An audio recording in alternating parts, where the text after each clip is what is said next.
सौम्या माथुर। इस वक्त आप देख रहे हैं सिटी बिग न्यूज। जैसे कि विधानसभा चुनाव की घोषणा होने के बाद हर नेता अपने जनसंपर्क अभियान को तेज कर रहा है, वहीं पर सत्ता में रहे दल के नेताओं को जनता अपने कामों को लेकर कोसती भी है।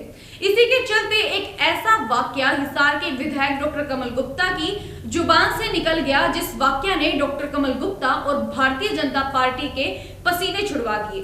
क्योंकि वो वाकया था क्या, आइए आपको भी दिखाते हैं। ठीक है भाई, मैंने तो जीतनी जुत्ती तोड़ ली। मेरा लड़का बोल रहा है आपसे नौकरी बोलने लगा। क्यों बोल लगा? बिना सिफारिश के नौकरी नहीं लगती है।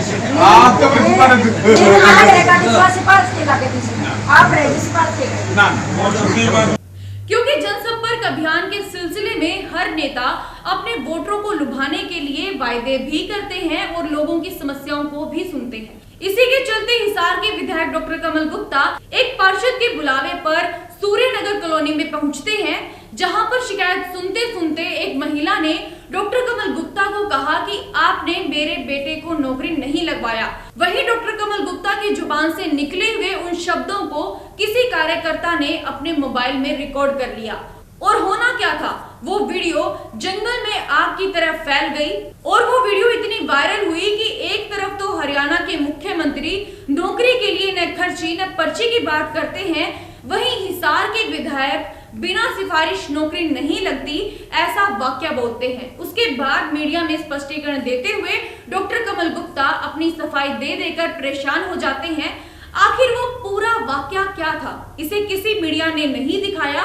जो वीडियो वायरल हुई थी, उस वीडियो का कुछ हिस्सा काट कर उस वीडियो को वायरल किया गया था। आइए आपको भी दिखाते हैं कि वो पूरा वीडियो क्या था।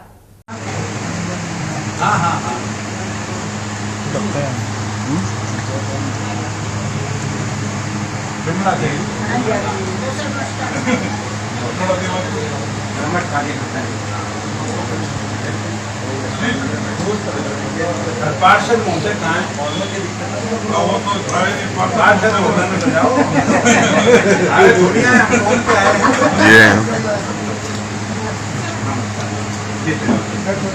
अखंड सौभाग्यवती और ठीक से घूमे आए।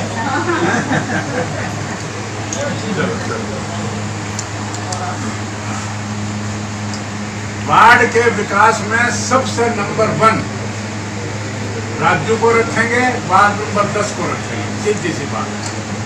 और आज तक कोई कमी आई है तो बता दो, बिना पार्षद के भी कोई कमी आई है तो बता दो। बना लिए बनाइए, बता दो।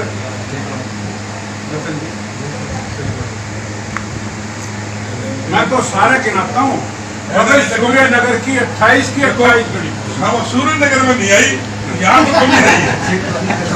यहाँ तो कमी रही है। मेरी बात यहाँ तो वार्ड नंबर 10 है ना, सुन मेरी बात।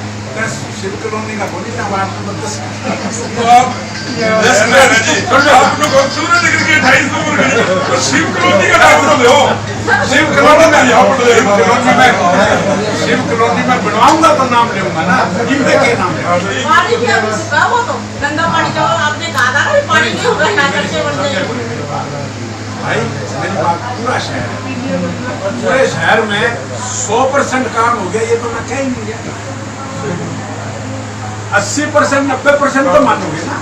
बोलिए सर, बोलिए मैं ये कब कह रहा हूँ, शिव कॉलोनी की 100%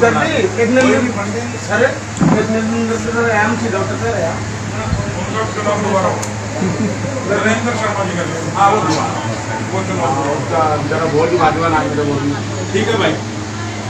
मैंने तो जीतनी जुत्ती तोड़ ली। मेरा लड़का बोल रहा है आपसे नौकरी बोलने लगा। क्यों बोल लगा? बिना सिफारिश के नौकरी नहीं लगती है।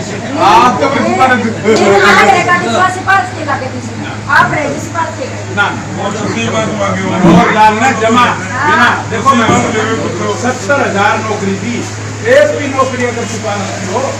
जी हाँ, तो आपने देख ही लिया कि ये वीडियो वायरल हुआ था, उसमें डॉक्टर कमल गुप्ता ने बिना सिफारिश नौकरी नहीं लगती, लेकिन उनका कहने का तात्पर्य ये था, उन 2 लाइनों ने स्पष्ट कर दिया जो डॉक्टर कमल गुप्ता ने अंतिम में बोली है। क्योंकि इस वीडियो के अंत में डॉक्टर कमल गुप्ता कहते हैं कि हरियाणा सरकार ने 70,000 नौकरियां दी है, वो भी बिना सिफारिश के। तो ये साफ हो जाता है कि डॉक्टर कमल गुप्ता के कहने का तात्पर्य साफ है कि बिना सिफारिश के नौकरी नहीं लगती, वो गलत है। इस विषय पर गहनता से जानकारी लेने के लिए सिटी बिग न्यूज की टीम पहुंची डॉक्टर कमल गुप्ता के निवास स्थान पर, जहां पर city big news Ramesh Sharma के साथ खास बातचीत के दौरान डॉक्टर कमल गुप्ता ने स्पष्ट कर दिया कि आखिर उस वाक्य को बोलने का तात्पर्य उनका क्या था। आइए आपको भी दिखाते हैं डॉक्टर कमल गुप्ता की Ramesh Sharma city big news के साथ खास बातचीत। तो जैसे कि एक आपकी, जैसे आप डोर टू डोर के लिए जा रहे हो, लोगों से मिल रहे हो, एक वीडियो भी वायरल हो रही है इन दिनों, बहुत चर्चे में वो, कि आपने कहा कि बिना सिफारिश के नौकरी नहीं लगेगी। वह तथ्य क्या था एक्चुअली, आपने क्या कहना चाह रहे थे और क्या था? मैं बताता हूँ कि मैं लोगों से संपर्क करने के अभियान में सूर्यनगर में गया था, और सूर्यनगर के भी शिव कॉलोनी का जो हिस्सा है उसमें गया था, और पार्षद के घर गया था। वहाँ चाय पीने का कार्यक्रम चल रहा था और वहाँ लगभग 150 लोग इकट्ठे हुए थे। तो विकास की बात हम कर रहे थे। हमने कहा कि सूर्यनगर की हमने 28 की 28 गलियाँ बनवाई, सूर्यनगर में ROB भी बन रहा है, RUB भी बनेगा। तो इस तरह से एक भाई ने कहा भाई शिव कॉलोनी में तो इतना विकास नहीं हुआ। हमने कहा शिव कॉलोनी में कम हुआ है, उसको आगे करेंगे। तो फिर हमारे पास एक बहन आई, उसने कहा कि मेरे बेटे की नौकरी तो कोना लगी। तो मैंने उस बहन से कहा कि बहन, ऐसे नौकरी सिफारिश के साथ नहीं लगती है, हमारे यहाँ सिफारिश नहीं चलती है। तब बात बात में जो हमसे शब्द निकला वो निकल गया होगा अनजाने में, उसका कोई मुझे पता भी नहीं लगा। उसमें हमने, जो मैंने वीडियो में देखा, उसमें हमने कहा कि बिना सिफारिश के नौकरी नहीं मिलती। ऐसा नहीं है। हमने एक्चुअली जो भाव था हमारा वो यही था कि सिफारिश से नौकरी नहीं लगती है। और मैंने, अगर आप उस वीडियो का, उसके बाद का 20 सेकंड का वीडियो भी देखेंगे तो उसमें फिर मैंने कहा है कि मनोहर लाल ने 70,000 नौकरियां दी हैं, एक भी नौकरी अगर सिफारिश से दी हो तो बताओ। अब ये कॉन्ट्राडिक्टरी बातें कोई जानबूझकर कैसे कह सकता है? तो ये तो समझ की बात है, सोच की बात है। और जो लोग इसको वायरल कर रहे हैं वो केवल वो एक लाइन क्यों कर रहे हैं, उसके 10-15 सेकंड की आगे की और 10-15 सेकंड की पीछे की जो वीडियो है उसको भी वायरल करें ना। ठीक है, हम ना इस इंटरव्यू के बीच में हम लोग वो वीडियो भी दिखाने की कोशिश करेंगे लोगों को, जो कि आपने पूरा बोला था, जो 1 मिनट की 1.5 मिनट की वीडियो है, वो भी हम लोग पब्लिक को दिखाएंगे, पूरी दिखा के। ये मानते हैं कि ये स्लिप ऑफ टंग हुई है, लेकिन पूरे उस प्रोसीजर में ये भाव कहीं नहीं आता जो भाव लोग समझ रहे हैं। और मैं समझता हूँ कि लोग भी वो भाव नहीं समझ रहे। लोग भी ये समझ रहे हैं कि हमारी जो सरकार है वो पूरी पारदर्शिता से और उसमें बिना खर्ची पर्ची के, बिना सिफारिश के हमने नौकरियां देने का काम किया है। जैसे कि चुनाव की हम लोग बात करें, कई लोग कहते हैं कि डॉक्टर गुप्ता जी जाते हैं तो मिलते नहीं हैं, सीधे मुंह बात नहीं करते। वहाँ से अभी सावित्री जिंदल अगर मैदान में होंगे तो डॉक्टर गुप्ता जी की यहाँ से सीट निकालना बड़ा मुश्किल होगा। वहीं सावित्री जिंदल का ये भी कयास लगाया जा रहा है शायद वो मैदान में आएंगी या नहीं आएंगी। तो उसमें आप क्या कहेंगे? देखिए, लोकतंत्र में प्रत्येक आदमी स्वतंत्र है। कोई चुनाव लड़े या कोई चुनाव ना लड़े, ये उसकी अपनी सोच है। हमने इसमें कुछ नहीं कहना। जहाँ तक हमारी बात है, मैं समझता हूँ कि हमारा व्यवहार और हमारे किए हुए काम, ये जब पार्षद का चुनाव हुआ तो हमने, हमारे पक्ष का जो उम्मीदवार था वो भारी बहुमत से जीता, जो विपक्ष का उम्मीदवार था वो हारा।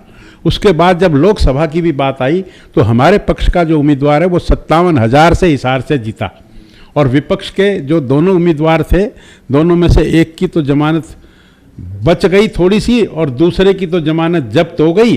तो मैं समझता हूं कि यही चीज़ आगे आने वाले चुनाव में भी संभव हो सकती है।